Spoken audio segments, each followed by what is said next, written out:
So I just need to send this over to Facebook.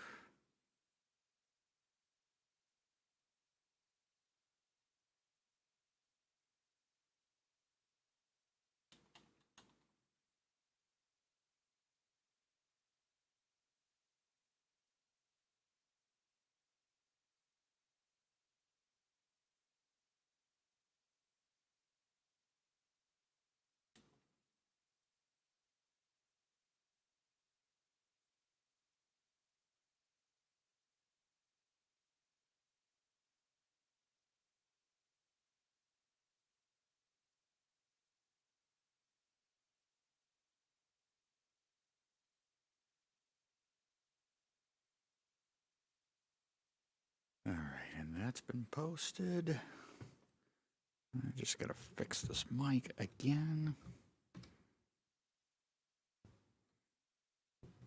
And we'll get started on this. All right.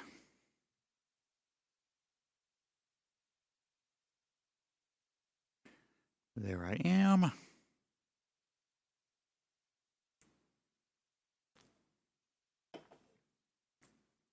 All right.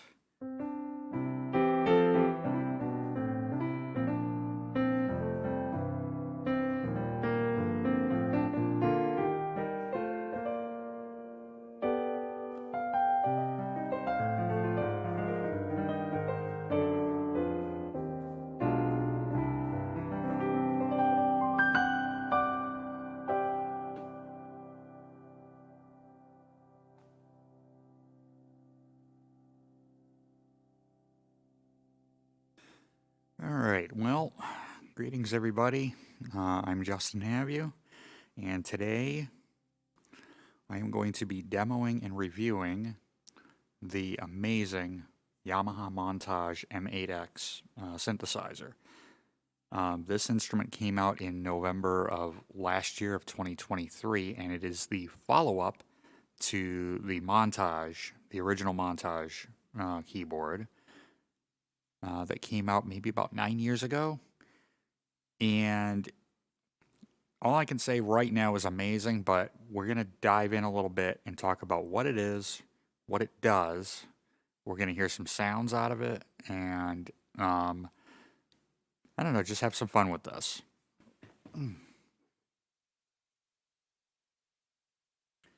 Now, if you hear any extra noise with my microphone, it's because I've got a gate on it. Matter of fact, I think I'm going to shut that off.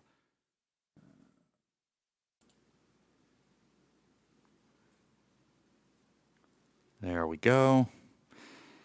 Yeah, we'll play with that a little bit. You might hear my hands like on the keys, whatnot, going through the microphone, but should be able to hear that okay. Okay. So,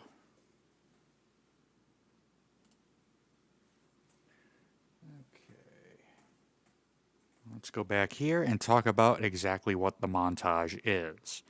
So the Montage M8X, well, which is what this one is, the Montage is a synthesizer.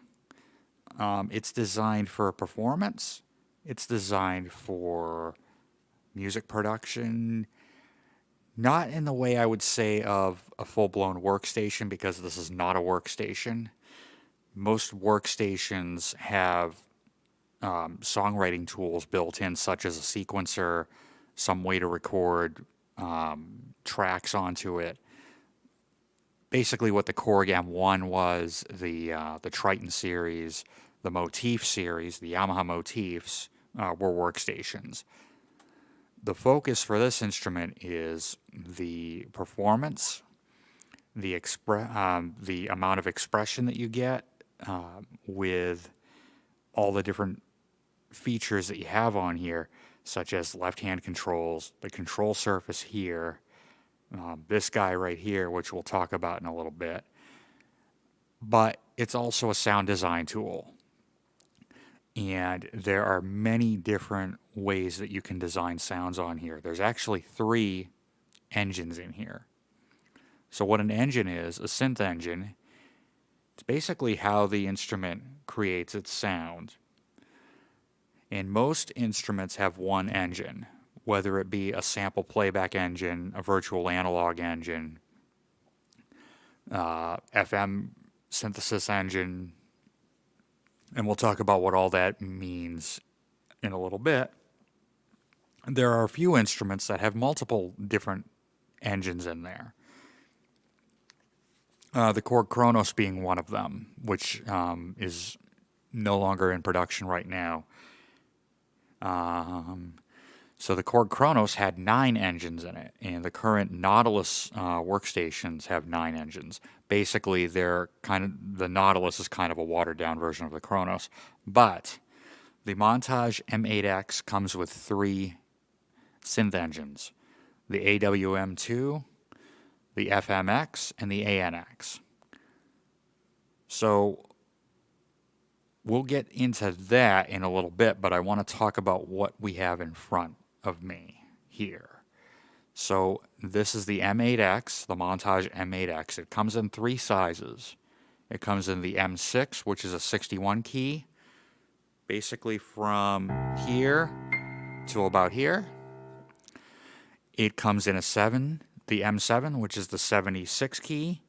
It goes from a low E to a high G. So about the range of a Fender Rhodes piano. And then there's the M8X, which is 88 keys, hammer action, or a weighted action. Not sure if this is a hammer action or... Not sure if this is a hammer action or not. But I will say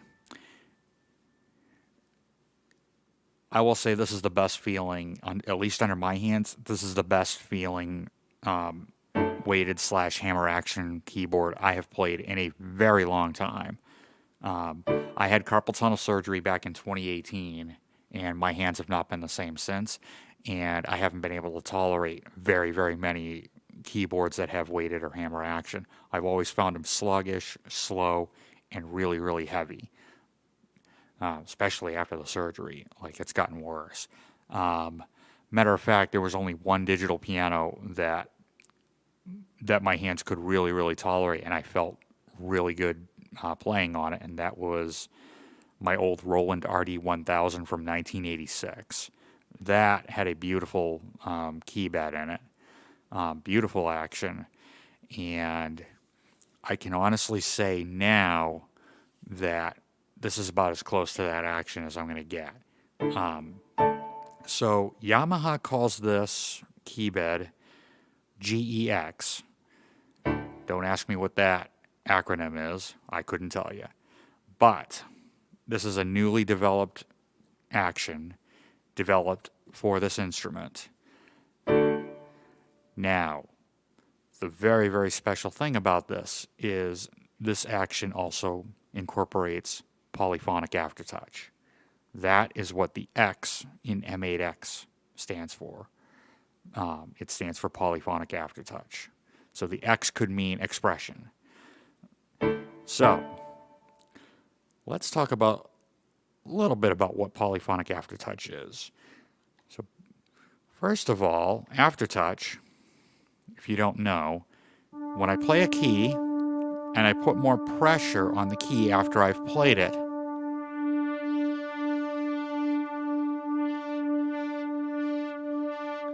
I can engage another level of expression.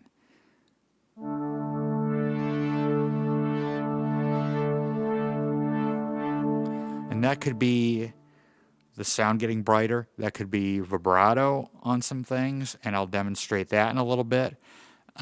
It could be basically anything that I assign the aftertouch to. Now, what you're hearing here is called channel aftertouch, which basically means that if I play a bunch of notes, and I put pressure on one of the keys, it's going to affect all the notes being played. So that controller is going to affect the entire keyboard, just as you heard there.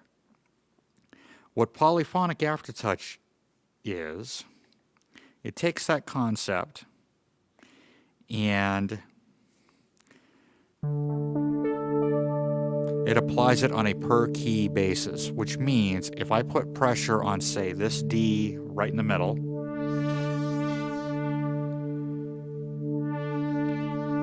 that expression is only going to affect that key. So now I'll do that one, and now I'll do a high D.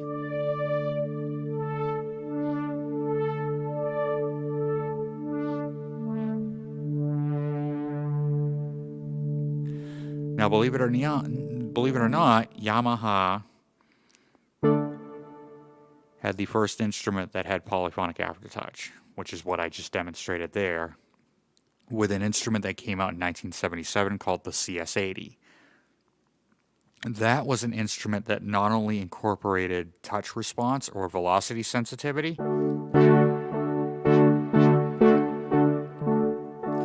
which basically means, in the case of a piano, the harder you play, the louder the sound.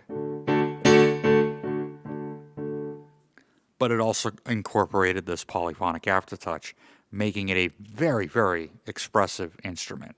It really, truly was the most expressive instrument, as far as I can tell, that came out in the late 70s. So that polyphonic aftertouch exists in the Montage M8X, as you just heard there. Now, what other forms of expression do we have? Well, we have the left-hand controls over here, which include a pitch bend,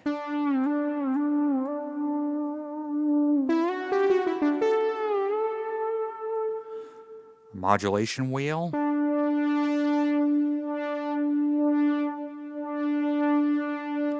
and that wheel can be assigned to do a bunch of different things. Mainly, it does vibrato.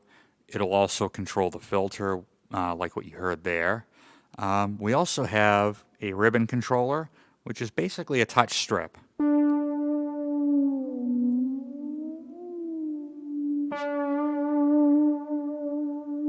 And again, that can be assigned to do a bunch of different things.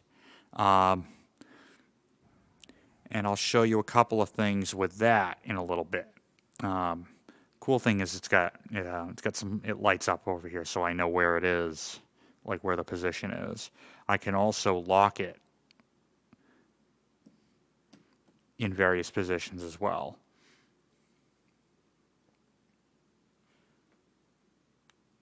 Okay.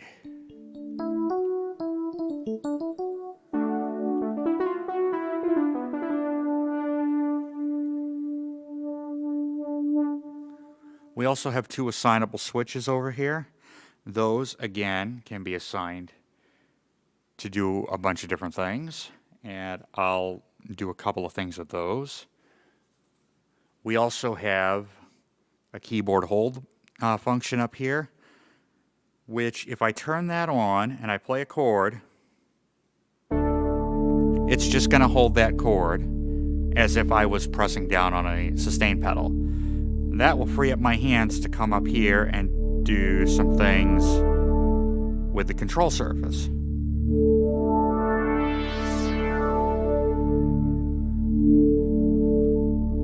And that chord stays held until I play a different chord.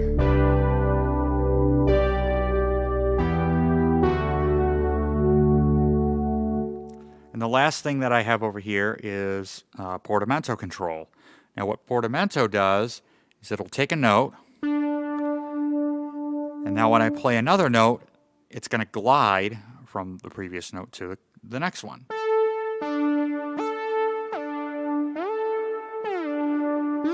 So now you can hear it gliding between these two notes. And this knob can control the time it takes to get from one note to the next.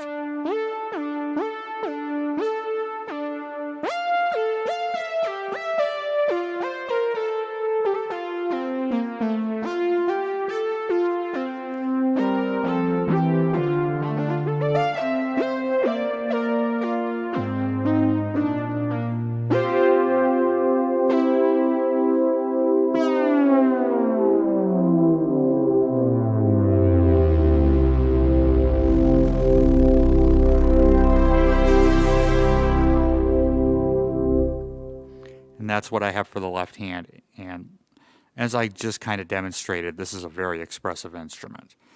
So now let's talk about the rest of this. Starting from the left, I've got a huge control surface over here. Now, one of the improvements over the previous Montage is they have added this subscreen over here. This will basically tell me, in some examples, what these knobs do, what these buttons do, and these buttons help me navigate the screen. The other thing that it's very handy to have is I can do some quick sound editing over here on this screen.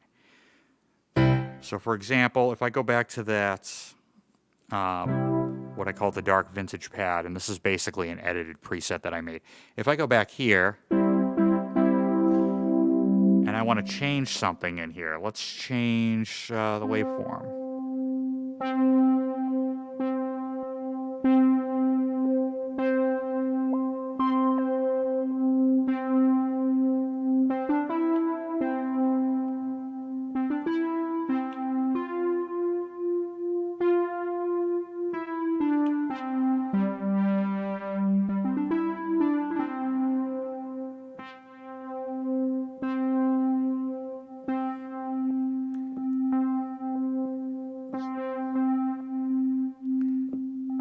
So as you can see, I've just did a couple of little things over here. Now, let's say I want to see whatever page I'm on. For example, I'm on oscillator 1 of the ANX engine. Let's say I want to see that in a little more detail. There's a handy button here called page jump. And if I touch this button, it's going to transfer this screen over to the main screen, and it's going to show me all this information in greater detail. So now that I've jumped it over here, I can go in and I can make even more changes to the sound. Now, let's say I'm over here and let me see. Let's go to the filter. Why not? If I had something over here that I wanted to put over onto the subscreen, all I have to do is hold the shift button, and there are 2 shift buttons on here. And I'll talk a little bit more about that. Hold the shift button and press the page jump, and it's going to jump the filter, for example, or whatever I have here as far as an edit screen. It's going to jump it over to the subscreen. And then I can set the main screen to maybe edit something else, like effects or whatever else. So this screen is a very welcome addition to the Montage, to the M8X. I really like having it, and when I play live, I do a lot of stuff over here on the screen. But what's nice is I can do some quick little changes, tweaking the sound a little bit while I'm still, say, in live set mode, which is the mode that I'm usually in when I'm behind this instrument. And I'll talk about that in a little bit. So we have the subscreen, we have 8 knobs, we have 8 sliders, we have 8 buttons over here, and these are my part select buttons. So these will select a part for editing up here on the subscreen. Over here I have scene buttons. Above that I've got a couple of shortcuts. I've got the part select. I also have keyboard control. I also have a shift button over here. The nice thing about this is about the M8X, as well as the M7 and the M6, is there's a shift button on either side of the screen. There's one here and there's one here, which really makes getting around this instrument nice and easy. Above all this, and we also have a couple of octave buttons here, so I can shift. I can shift octaves. I can also hold the shift button over here, and I can transpose the keyboard. Not that I ever really use it, but if there is somebody that does like to transpose the keyboard, it's just very quick right there. You don't have to go in and find it under like the global menu or whatever. Above that is what Yamaha calls the super knob. Now that super knob can control several different functions at the same time. It can do things like, you know what, I'll just play some stuff.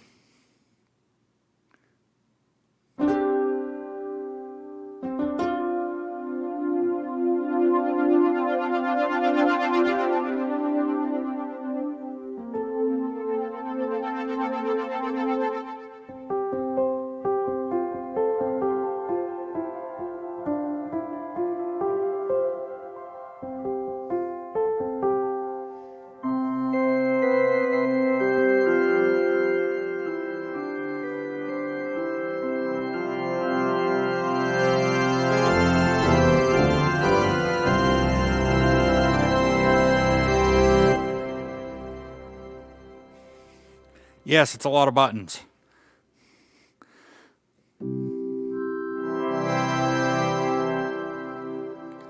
So that's kind of an example of what the super knob does.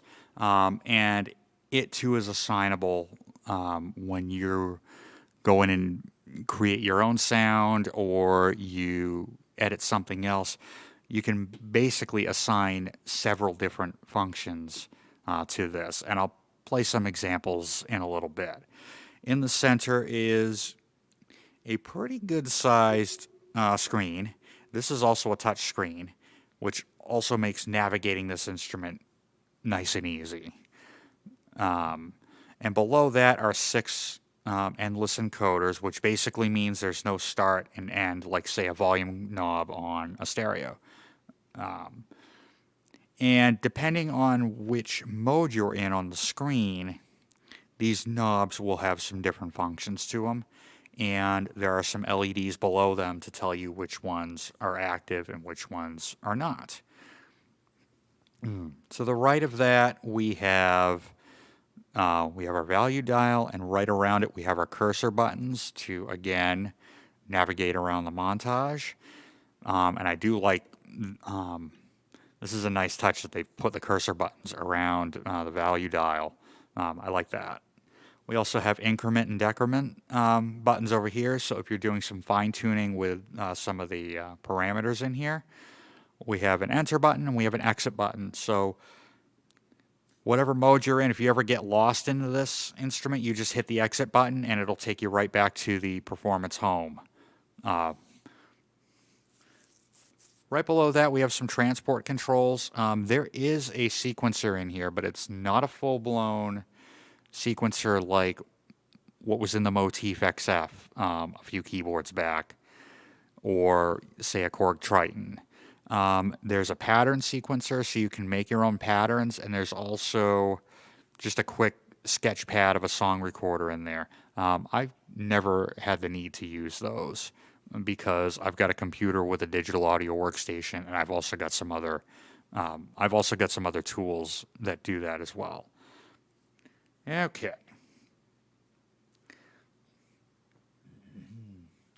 Down here we have the song/pattern button, so this will take you into that sequencer, and this is where, like I said, you can go in and you can record and you can play back various patterns or things that you've recorded in here. To the right of that is the tempo button, and if I hit that, I can also tap it. And that's useful for playing rhythm patterns, which this also has, and I'll demonstrate that. Actually, I will do that right now. So let's say I got a piano sound here, and I kind of get inspired to do something.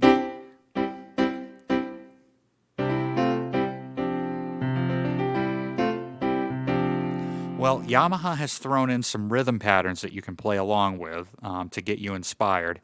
To get to those, I'm going to hold Shift button, and we're going to hit the song/pattern button, which is over here.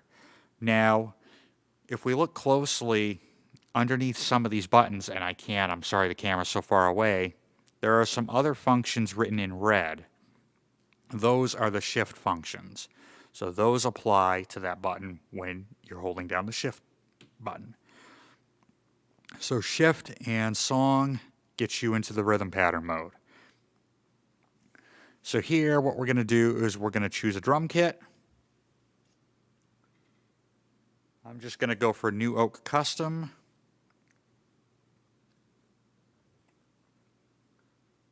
Okay.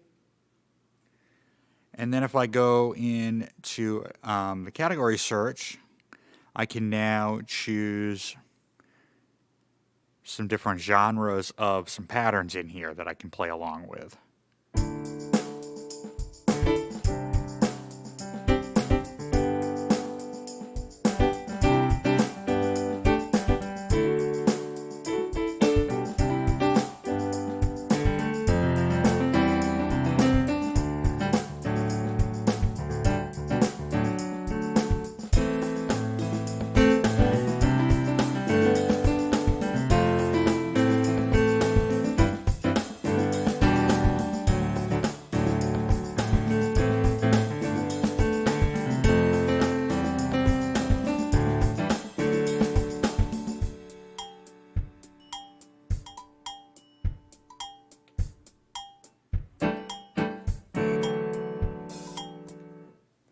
So as a quick little example of what you can do with the rhythm patterns in here. Again, it's not really anything that I use a whole lot, but it's there.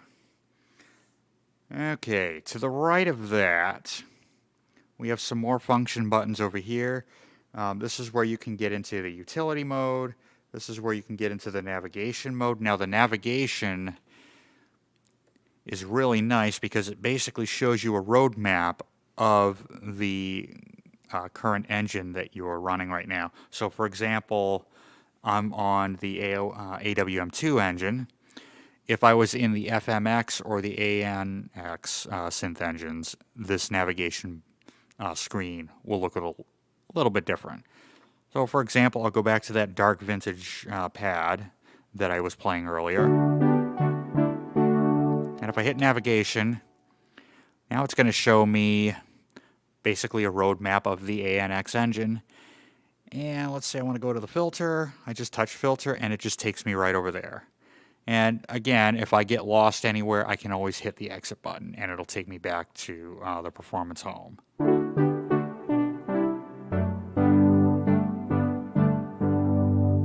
Then we have an edit button, a shift button.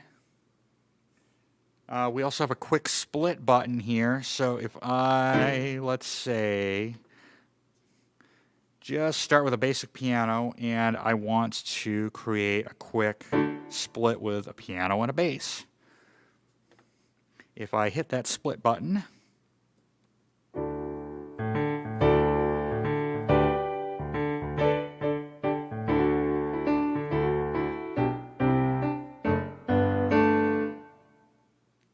it'll take me to this screen. It'll show me where my split point is and how many splits I want to create on this keyboard. Now when I split the keyboard, it basically means that I play one sound with my left hand and one sound with my right. So in this case, I'm just going to grab an acoustic bass, select that, and now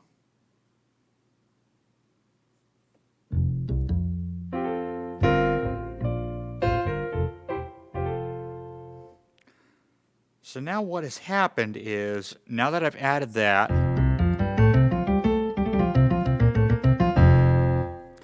it's added the bass, but it's layered across the entire keyboard. It's layered with the piano, and I don't want to do that. Well, there are a couple of added buttons on the screen beside each of these sounds, and what they represent is they represent the left side of the keyboard and the right side of the keyboard, and that is set by what is called the split point. So the split point is where on the keyboard we're going to split it, and right now we just have it on middle C. So if I take the piano and I select B, which is going to put it on the right side of the keyboard,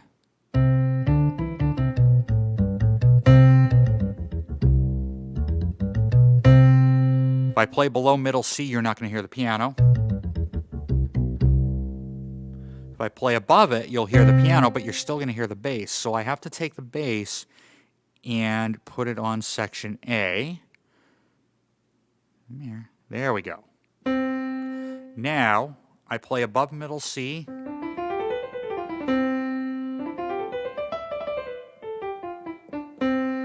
I get just the piano. And below middle C, I get just the bass. All right.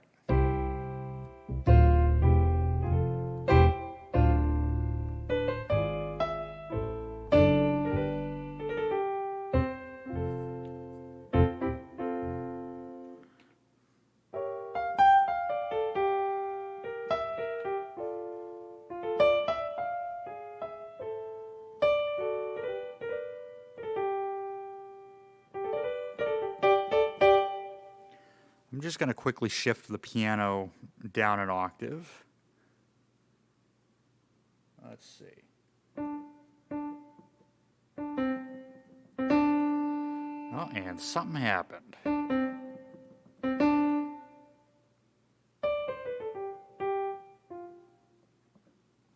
Okay.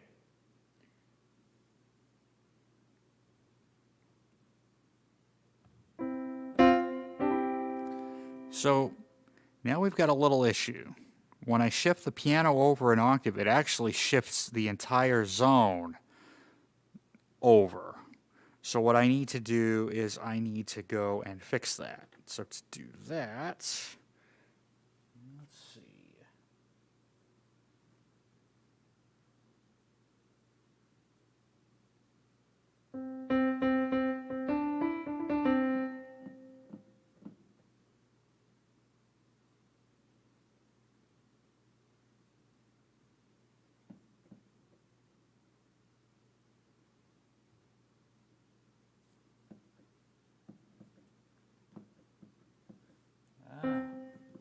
So that's interesting that it did that.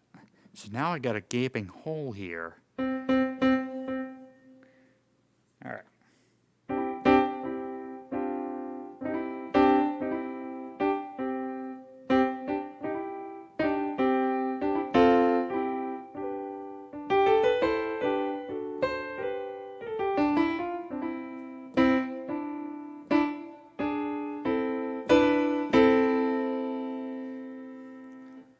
So I think what's going to have to happen is, I'm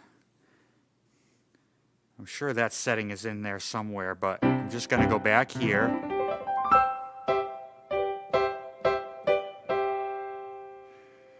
Going to go ahead and we're going to go ahead and drop the piano down an octave so that I can get a lower range on it.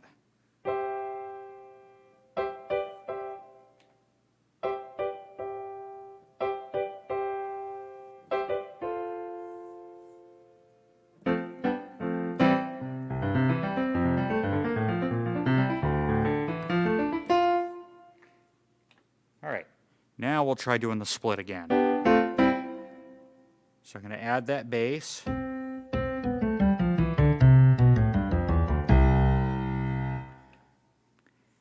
And now we're going to split. No.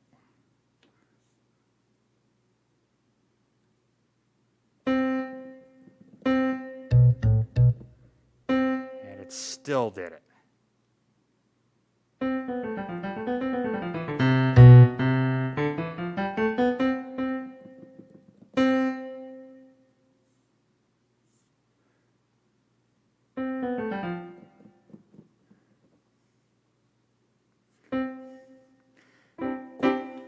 Okay, so there's no real way to quickly fix that error, and I might have to reach out and figure that out, or I might have to do a little bit of exploration on that.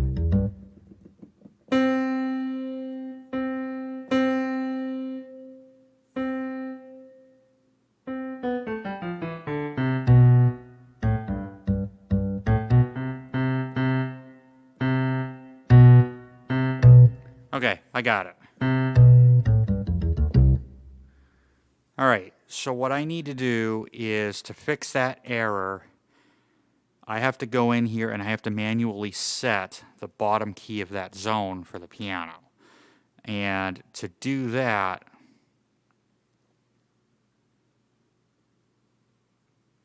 what I need to do is I need to select that.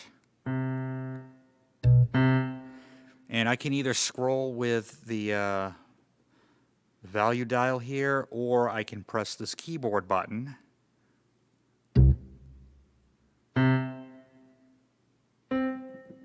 Now, if I just press C3, which is middle C, I've got that gap again. So what I need to do is I've got to go down an octave.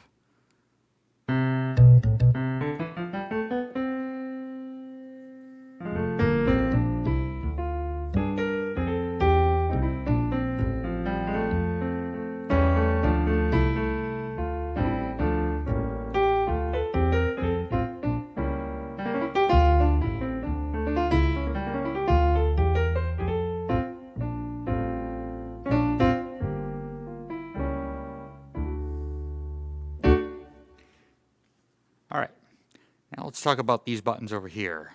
So they have a couple different functions. In live set mode, they select the 16 slots that I have on the current screen. And I can change those by pressing either the bank button or the page buttons. The bank button takes me through the various banks that I have. I have a preset bank, and then I believe I have 8 user banks. So basically I have 8 banks of 16. Well, actually, technically, not true. I have 8 banks of 16 pages of 16 slots. You do the math, I've got a lot of room on here. So basically, if I need like, about 4,000 different sounds I got to go through for a show, I pretty much got the room to do that. What I've done though in the first slot here is, well, the first couple is I have like my most used sounds that I've put into here, and they're all on this page.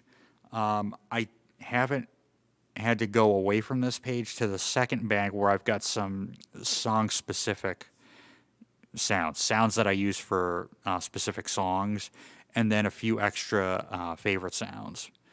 I use them, but I use them maybe a little bit less than I use the ones here. And I can either select those by touching the screen here, or I can use these buttons over here, which do the same thing. Now, if I hit the category button up here, these 16 buttons become my 16 categories of sounds. And this is very handy to have when exploring the sounds on this keyboard, because there are a lot of sounds. I know there's at least 1,200, but I lost count. If you go to the Yamaha website and look up the specs, I'm pretty sure they'll have a number there, but all I can say is there's a ton of them. And they've made it easy to narrow down what kind of sound you're looking for. For example, let's say I want an electric piano. So that's going to be in the keyboard category.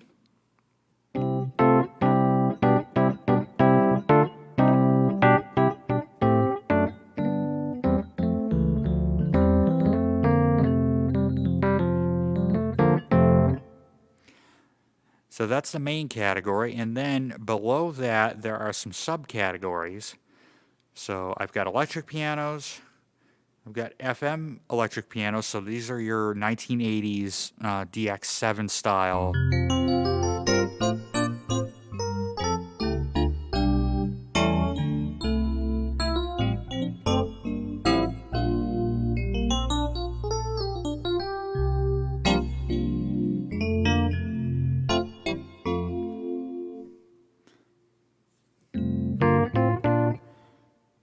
So that's the category page. There are 2 pages here. If I go to the attribute page, I can say, all right, I'm looking for just AWM sounds. I'm looking for just FMX sounds.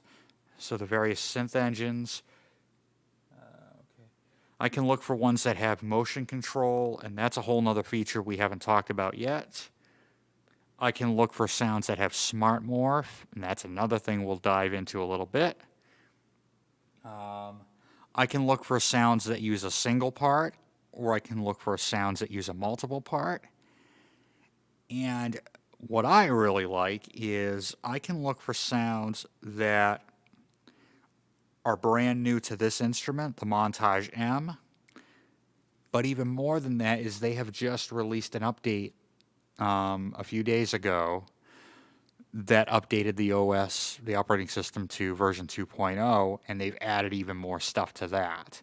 So I can look for original Montage M sounds. I can look for sounds that were added with the version 2 upgrade.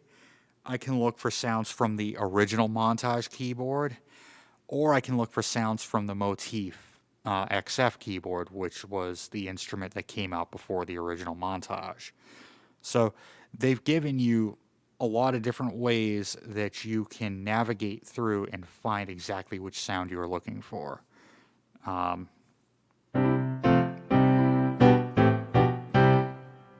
So now they've also given us an audition button. If I hit this button, it'll play a pre-recorded passage related to the sound that I've selected. For example, if I'm on the CFX concert sound and I hit the audition button, I get this.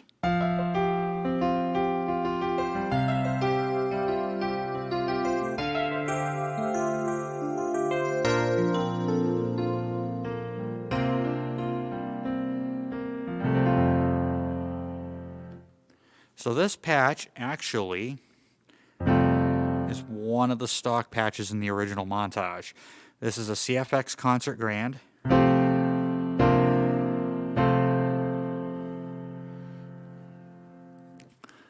And what they have done is they've taken the super knob, which is this here, and they've set it up to blend between the Concert Grand and an electric piano.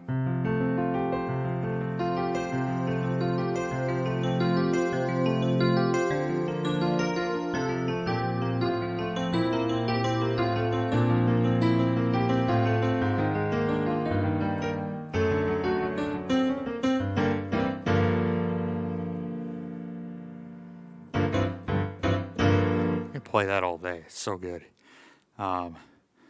Okay. Now, let's talk about some of the sounds. So, I'm going to run through a few sounds. I'm going to talk about each engine a little bit, as far as what I know about it. And I'll do some sound demos. So, this first one is the CFX Concert.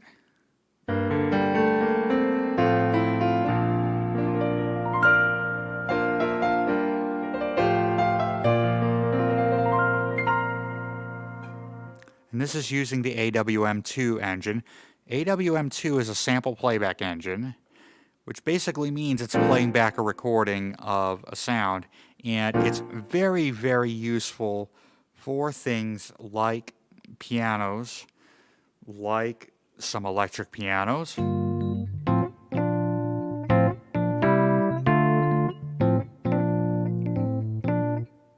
Like guitars.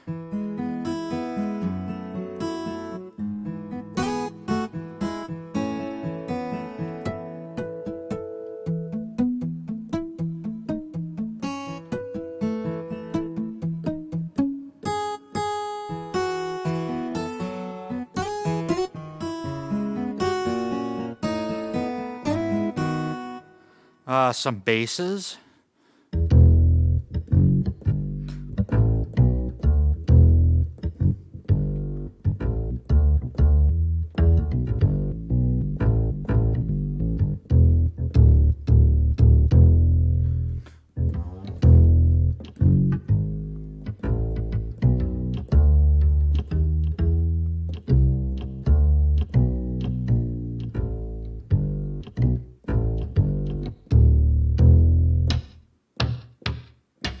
That's kind of cool. So on the upper octaves, they've got some different, articulations and sound effects, all kinds of cool stuff. How about strings? We've got plenty of strings in here.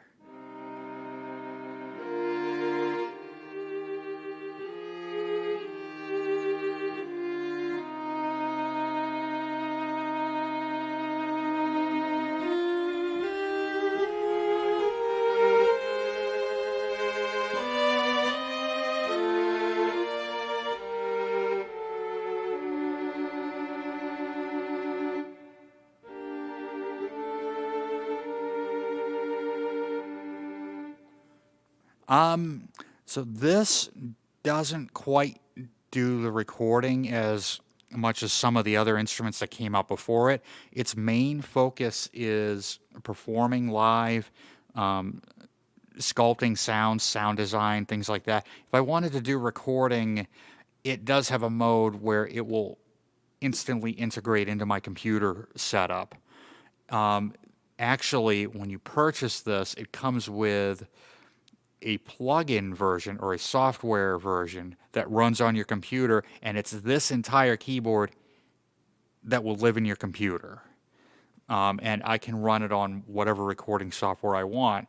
So we could keep this down here in the church. I'm in my church right now, and I could take my computer upstairs and have the plug-in running on my computer, so I could still work with this instrument without having to haul all 60 pounds of it up 2 flights of stairs up to my apartment. Not that I don't do that every now and again. I do. I've got to keep myself in shape somehow. Anyway, but, in order to do that, recording, overlaying, looping, things like that, it's best to use a computer. And this does have a DAW remote function where I could set this up to remotely control my DAW. Very handy to have, but over here on the desk, which you can't see right now, I've got a what's called a fader port, which is a studio controller for my computer.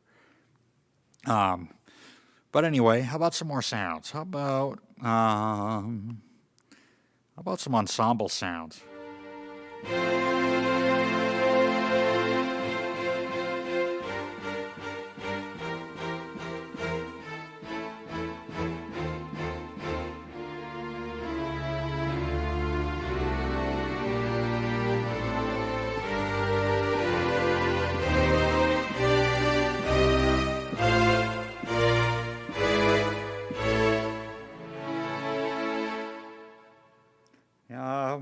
We've got some brass sounds over here.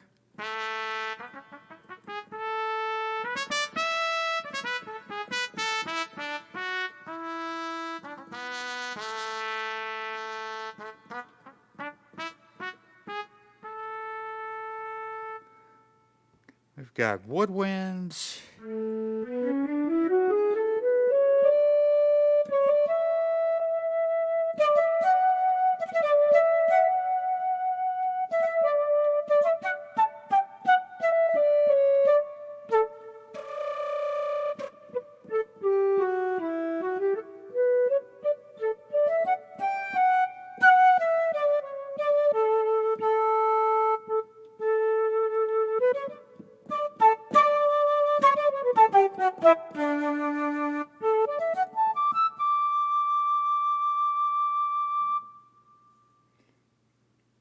Let's see. Got some chromatic percussion, so mallet instruments.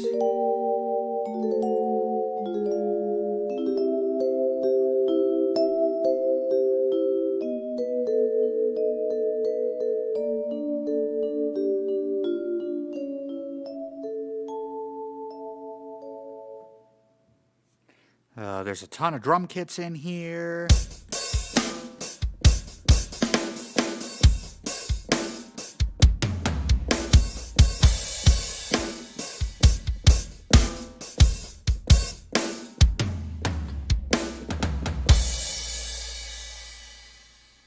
That's mostly what the AWM2 engine does. Now, if I was going to go into more depth in it, Let me go into set list mode and go back to my piano. Actually, you know what? We'll go back to that CFX concert.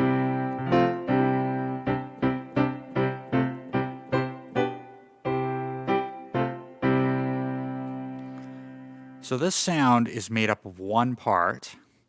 Each part on this version of the AWM2 engine can contain 128 what are called elements. So parts of a sound. And that elements could be a piano hitting soft, a piano hitting, medium level, a piano hitting hard. So this piano was recorded at different volume levels.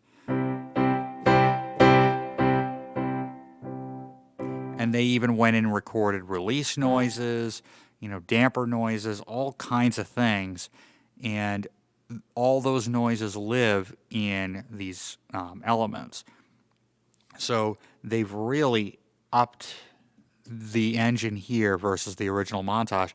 The original Montage only had 8 elements per part. Now they bumped it up to 128. And you're thinking, how many notes can you play with 128? Well, there's plenty of polyphony in here, but do be careful, because if you start to do a lot of layering with one synth engine, you will max out. But there's a total of 400 voices of polyphony on here. Now, polyphony is how many notes you can play at once. Now, back in the 70s, keyboards could only play one note at a time, so monophonic instrument. I remember my first keyboard when I was 5 only had 2 notes of polyphony, so you can imagine me struggling to play chords at age 5 and only hearing 2 out of the 3 notes. So the polyphony is divided up amongst the 3 engines. So AWM2 has 128 voices of preset wave ROM, 128 voices of user wave ROM, meaning I can load in my own sound waves into this keyboard and make them as a preset sound, or use them in some way in a preset sound. And it's really easy to do. They just have to be a wave file, put them on a flash drive that's formatted for this, and stick it into the back of the keyboard and load it into the keyboard. And then I can basically play back background vocals, drum loops, whatever I record into this file, load it into this keyboard, and I can trigger it right from a key. For example, I'll play like one little sound that I've got here for one of the songs that I do for one of the bands I'm in. Let me see. There.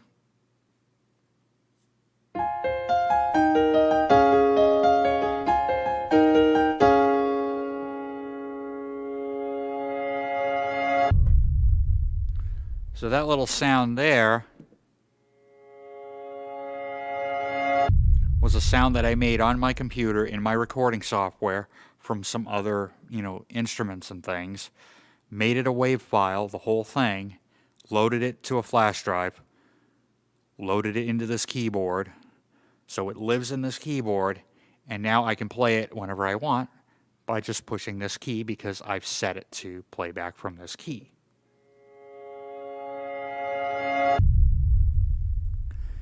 Now, the other neat thing is, unlike some other keyboards that do this kind of sampling, some keyboards will let you record, your voice or whatever into the keyboard, into its memory. But when you turn the keyboard off, you have to make sure you've saved it onto a disk or onto something, or you're going to lose it. Not here. So this has flash memory built right in, and I think it's about 3.7 gigabytes of flash memory, which is a lot. For just a short little sound like that, is maybe a couple of megabytes in size. So I've got plenty of room to load custom sounds on here.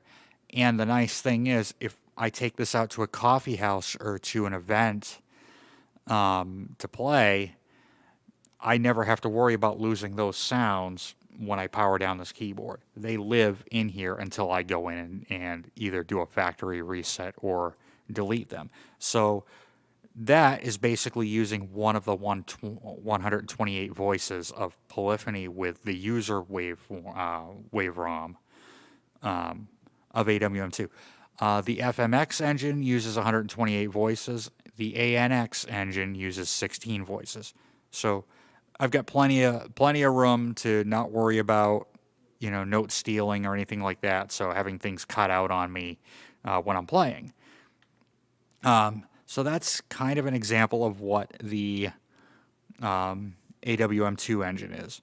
Now, let us talk a little bit about what FMX is. So that is, let's do this. If I go here and grab,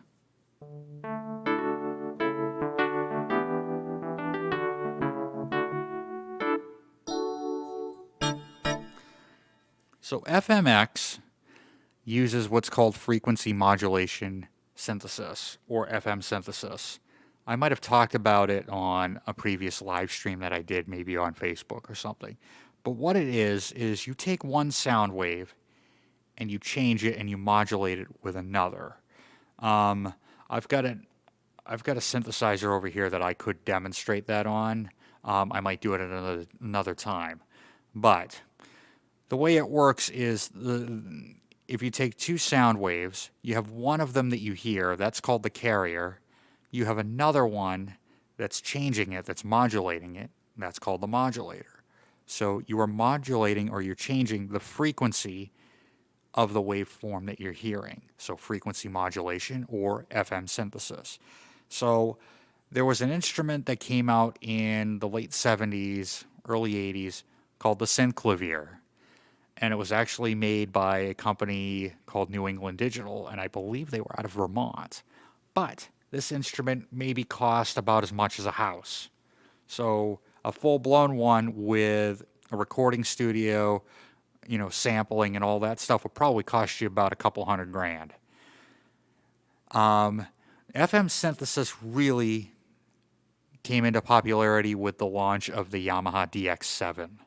So this was a keyboard that came out in 1983, and it really changed the game of synthesizers and what you could do with keyboards. The problem is, it was very hard to program that instrument because it had a tiny little screen and there was a lot of menu diving. And FM synthesis was kind of new at the time, so there were a lot of presets being used. This one being probably one of the more famous ones.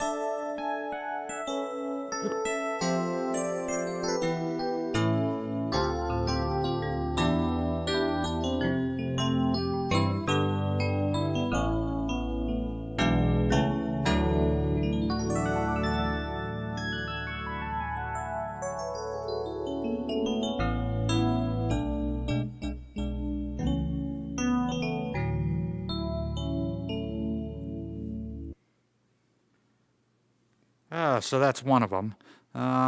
We can also get bass sounds out of it.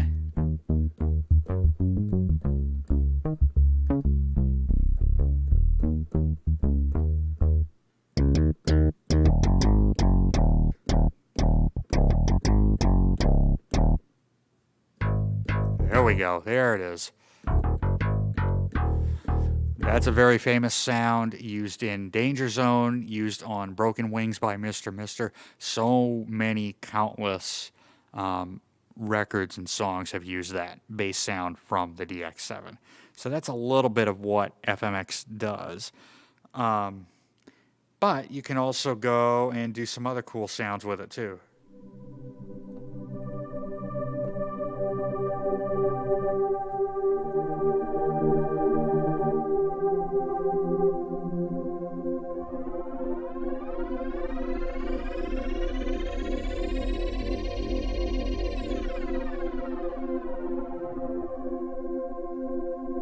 So you can really go outside of the territory of what the DX7 did with FMX.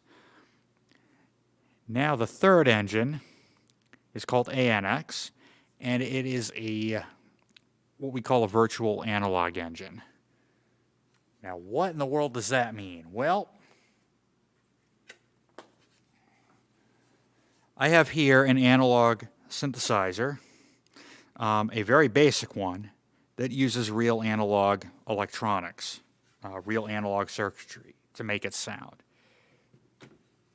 What ANX does is it digitally models what one of those analog synthesizers can do.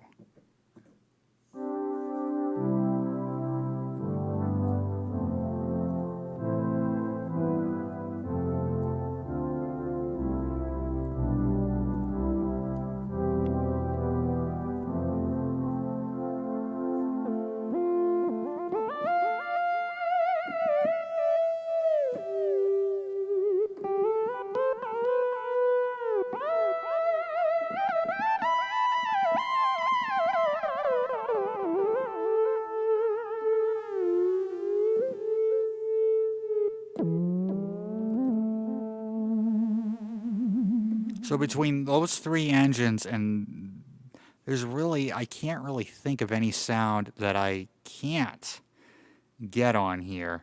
It's a matter of I'd have to create it from scratch if it doesn't already exist on here.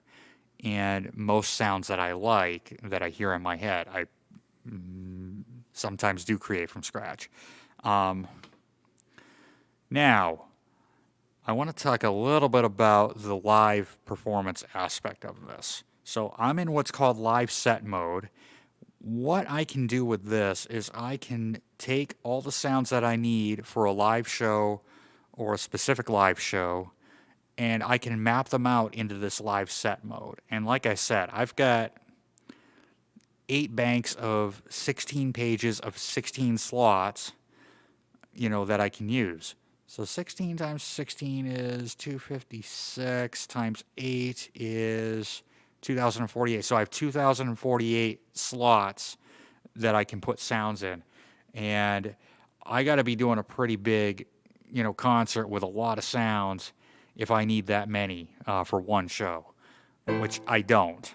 So what I do is I just have the sounds that I'm most frequently going to use, really for, be it a Sunday morning, because that's really where I use this instrument, is on a Sunday morning.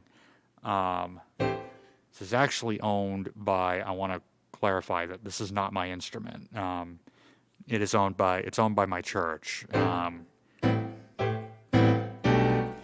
I graciously thank them for providing me with a quality instrument that I can use on a Sunday morning, or if we have an event where I work with an artist named Haley Shalifer, and we'll take this out and do a coffee house or do an event with her with it. But yeah, no, it's literally is a gift from God. So what I can do is I can take the sounds that I most frequently use, like say on a Sunday morning, I probably only use like 2, maybe 3 different things. Most of the things that I do on a Sunday morning live right in this performance that I call piano layers. Now, what a performance is, in Yamaha terms, is it's a preset. And it's made up of up to 8 parts, controlled, from the keyboard. You can layer them, you can split them, you can change them out, you can do all kinds of things. So what I have is this one performance, but I have various combinations of things that I've set up in these things called scenes. So, for example, this performance that I call piano layers starts with a piano. Now on faders 5 and 6, I have some different layers behind this piano, and they're active all the time for all 7 scenes. I have a dark pad kind of sound. I also have a string sound.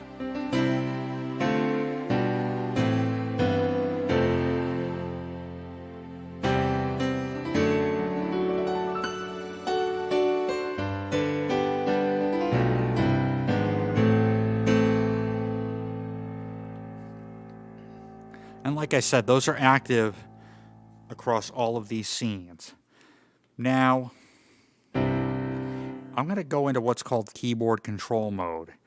And I have 6 parts on this performance. each part has a different sound on it. So I'm going to turn them all off. Now you're not going to hear anything.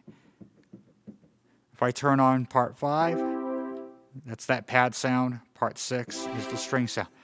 Part 1 is the piano. Part 2 is an electric piano. Part 3 is another electric piano. Part 4 is an electric grand, the Yamaha CP80. So it's basically a grand piano that has, so it's a grand piano that has pickups in it. And it gives you that very nice, like, characteristic sound that you would hear on a lot of 70s and some 80s music. Peter Gabriel used it quite a bit. A lot of artists have used the CP80, so I have that sound in here too. So, what I can do is, instead of turning all of these on and off here, I have set them up to the scenes button. Now what these do is they take a snapshot of where the performance is. So the controls, the sliders, the knobs, the keyboard control, and it takes a picture of it. So what I've done is I've set them up so scene 1 is my piano, scene 2 are the 2 electric pianos, scene 3 is those 2 electric pianos and the acoustic piano.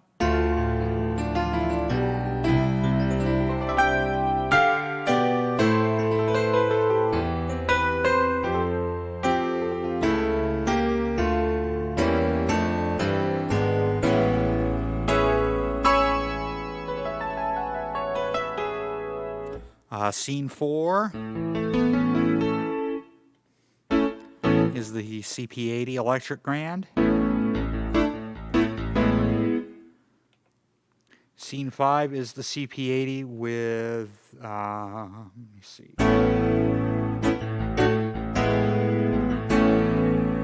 CP80 with the DX7 electric piano and the acoustic piano. Scene 6 is the acoustic piano and the CP80. And scene 7 is all 4 pianos. So acoustic piano, Rhodes, DX7, and CP80. And like I said, the pad and the strings are unaffected by these, so I can leave these set anywhere I want.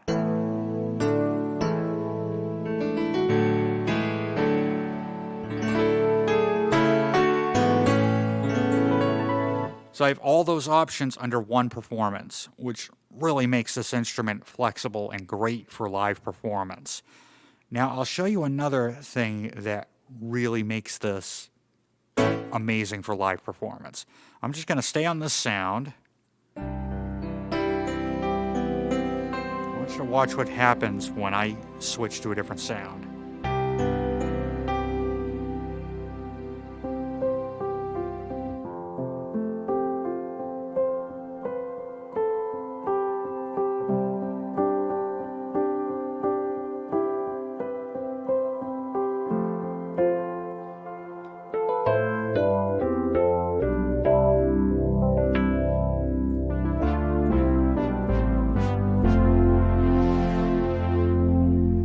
So right here, we have what's called seamless sound switching, which basically means when I change presets, the sound doesn't cut out. The sound, the effects, nothing. So you don't hear any weird things happening while the instrument is transitioning to another sound.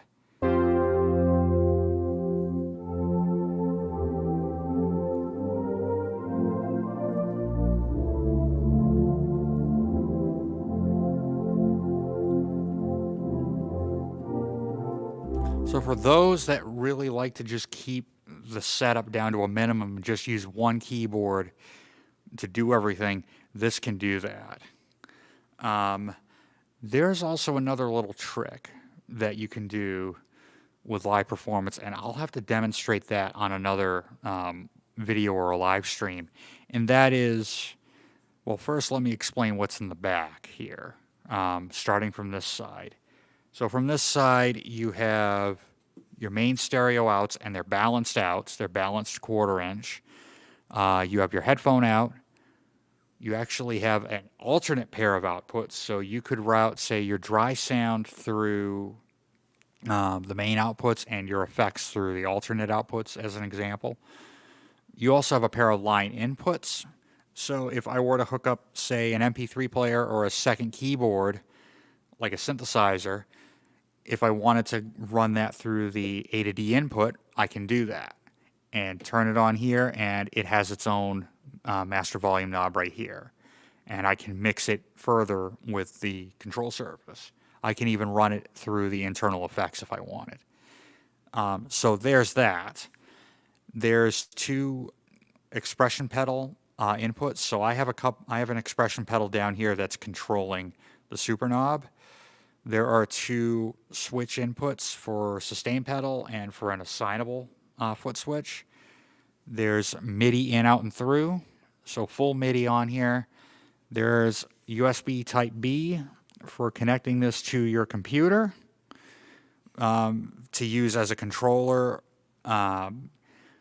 to update the firmware in this. You need a flash drive. There's also 2 USB Type A ports. Why are there 2 of them? One of them is for a flash drive. The other one is so you can take a keyboard controller, like, I think I have one back here.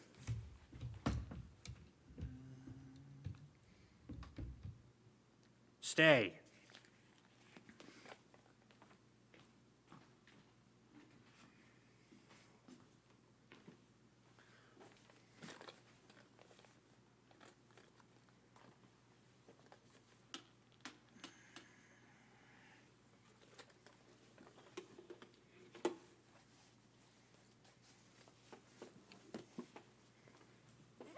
All right, so with that second USB port, I can take this controller. So this is an Arturia Keylab 61. It is just a controller. There are no sounds built into it. It's designed to be used with a computer or with external MIDI equipment. It's also USB bus powered. Now, I can connect that straight into the Montage with a single USB cable, and as long as this keyboard is in what they call low power mode, which basically means it's not going to require more than your standard 5-volt USB power,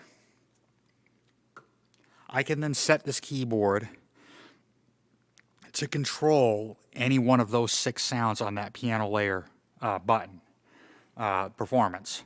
So if I wanted to, say, set that keyboard up to control an organ sound in this performance, I would set up that. So I can have a 2-keyboard rig, but have all the sounds come out of the Montage, making this even more powerful. If I wanted a triple keyboard rig, if I wanted to incorporate like an analog synth, then I can use the A to D inputs as well as some MIDI stuff. So if I wanted to run that little Model D analog synth, I could take this little guy,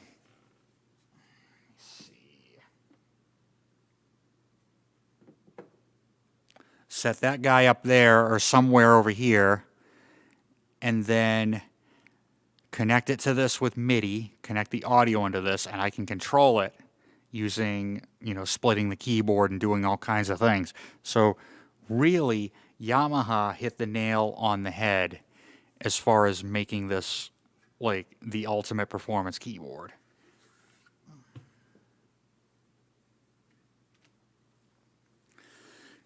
Now, what else was I going to talk about?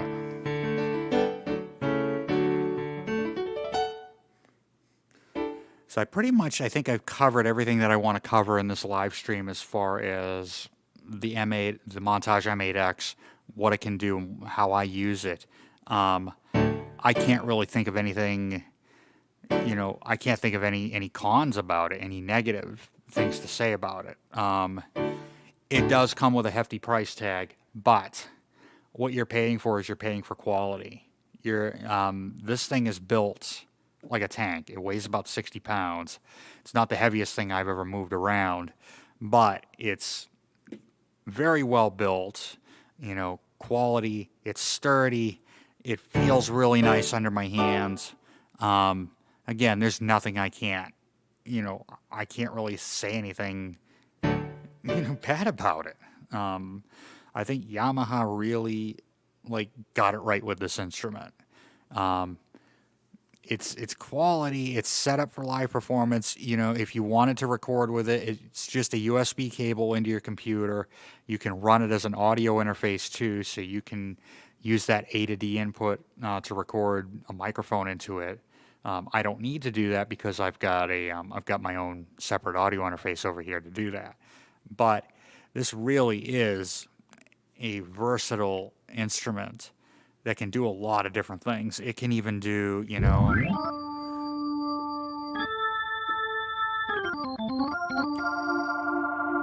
can even do organ stuff.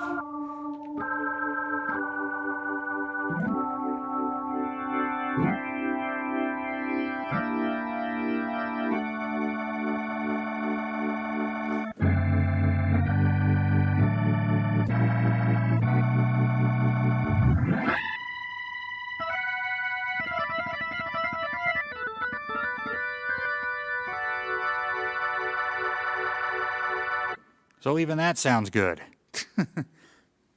And furthermore, I can use the sliders as, drawbars like on a real Hammond organ.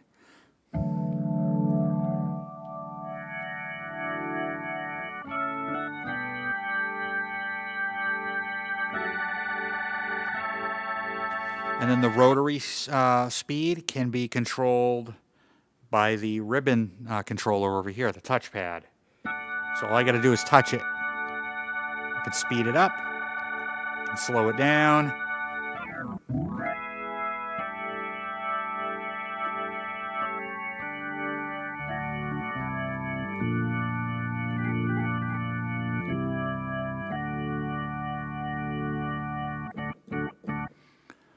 So, there it is. This is the Montage M8X. And I think what I will do is I'll play a couple more sounds, and then we'll go ahead and end the live stream, because I do have to get ready for church tomorrow. I'll play a couple guitar sounds. Actually, no. First, I'll play a custom sound that I made. This uses all three engines. So this is called Piano Harmonics. Or no, Harmonic Piano.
right, and that's the Montage M8X. Like I said, I love this instrument, and Yamaha really did hit the nail on the head with what they were trying to achieve. I think they achieved it.